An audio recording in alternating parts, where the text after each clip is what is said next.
What's going on, Pokemaniacs? Welcome to the channel. I'm Trainer Red, and today I'm going to be talking about Tyranitar and Pokemon Unite. He's really a great Pokemon with lots of amazing abilities. To start off, I'm doing solo queue ranked match in Veterans class. I'm running center lane with Rock Polish to quickly get in there, as you see me skip over the wall and take down Natu. Or however you pronounce his name, comment below on how you think his name should be pronounced. I found that center or bottom lane is best, but you can really use him anywhere. The main point is to level him up as fast as possible to get to T-Tar.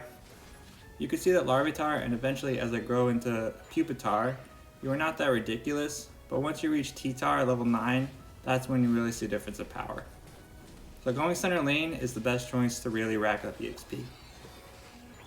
Now I'm not saying I'm an expert with T-Tar, but having used him for over a month now, I found him to be a really in-your-face aggressive Pokemon, which really fits my playstyle.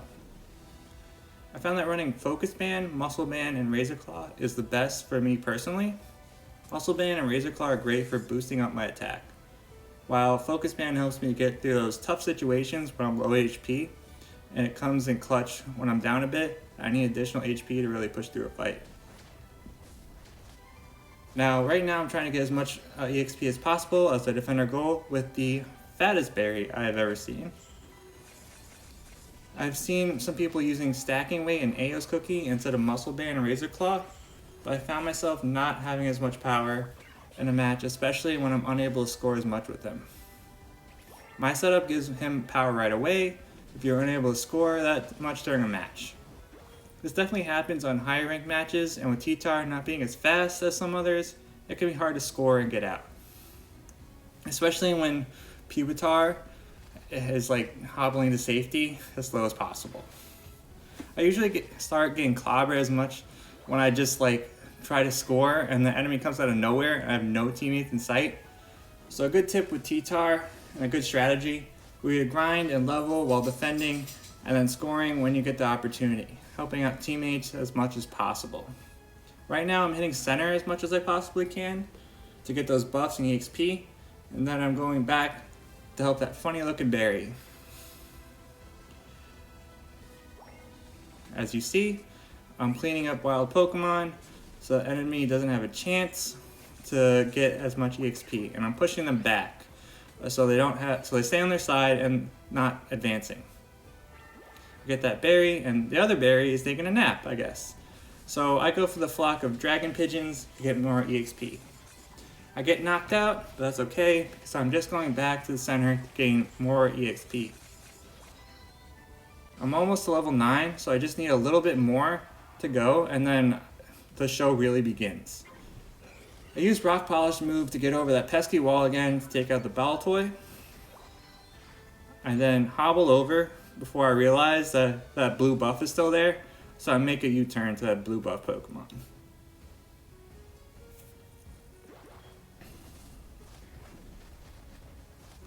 Slowly taking him out. As you can see, he doesn't have as much power. Right now, I'm not T-Tar, but I'm almost there. Now I use my X-Speed item so I can get down to Mr. Reggie over there. That scared the enemy team off. I know I can't take them all on at once, so I head to the goal to start to farm EXP, realizing they're going to come for me. Regieleki is taken by us, and I'm getting destroyed as I get outnumbered at our goal. So I'm just trying to fend off the enemy as much as possible before getting KO'd again. 3-on-1, very unfortunate situation, nothing I could do about it. Getting KO'd is not so bad because it gives me an opportunity to get back to the center and farm the last bit of EXP to evolve to T-Tar. And man, do I love going over that wall with Rock Polish. Really fun strategy. Now it's time to take down Mr. Orange Buff as I keep hitting him. Almost time. And it's T-Tar time.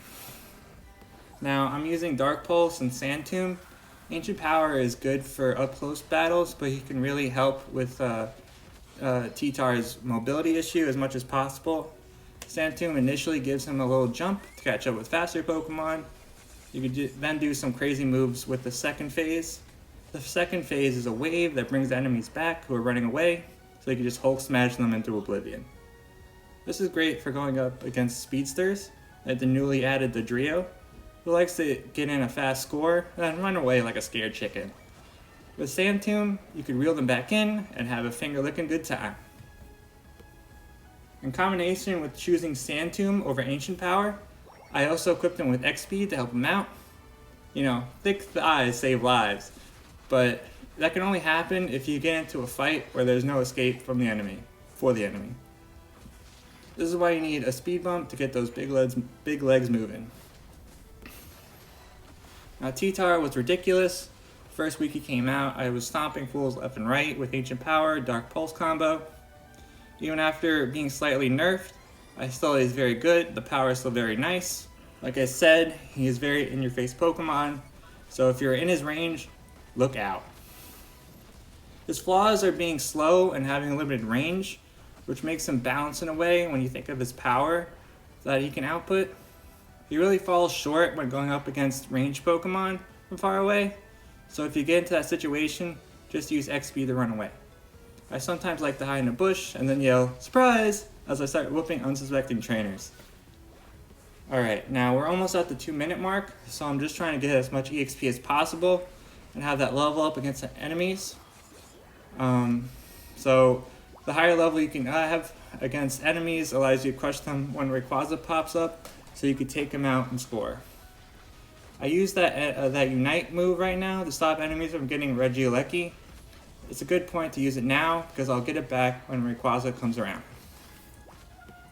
As you can see, Sand Tomb really comes in clutch as I take out the kitty and then proceed to take out Machamp. But T-Tar is a big boy when Machamp Seismic tosses him.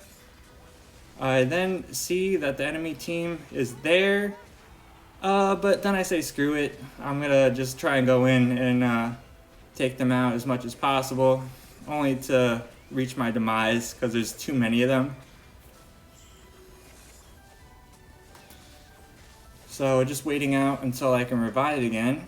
At this point, Rayquaza is almost here.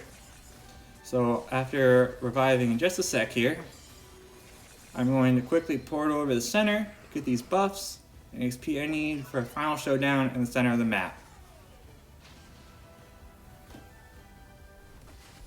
The blue buff is really helpful for helping with take out the enemies. I think it's the most powerful buff compared to the orange buff, so that's what I'm going to do. So I'm just going to take out this ball toy, and then I'm going to head down. I just want to check to see if the enemy is coming to the side to score. I see that no one's there, so I'm just going to move up. I also see that my Unite is about ready, so I'm just going to use it immediately. Machamp using me like a ragdoll again, but my sights are on that Blissey. If you see Blissey, it's important to quickly knock it out so it's not healing other Pokemon. If Blissey gets that chance to help out their teammates, it'll put you in a rough spot. So I take out that Blissey and try to damage the others as much as possible because I know I'm about to get knocked out. I try to see if the coast is clear. I see that Glaceon is up there, so I attempt to catch him, and then I see Mr. Kitty, and then I'm knocked out. I get knocked out, but that's okay, because my team and I go for Rayquaza. There's more of my teammates, and we end up getting him. So I also see the Aeos energy. After I revive again, I'm going to port over and scoop up that Aeos energy that's been left there that no one's taking.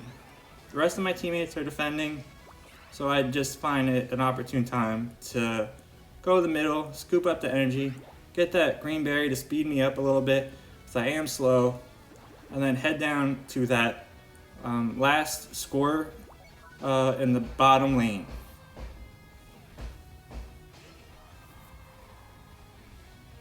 With my team defending and everyone on our side of the map trying to score, I take the opportunity to destroy the goal.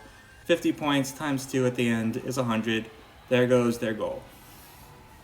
Then I'm going to quickly go back to defend, and it's pretty much GG from here. Overall, I think T-Tar is an amazing Pokemon. If I were to take a tier list, I'd put him in S or slightly below an A tier. I mainly solo queue, especially when it comes to ranked.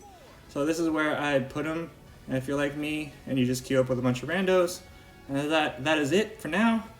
Be sure to like this video, subscribe, and let me know what you think about Tyranitar.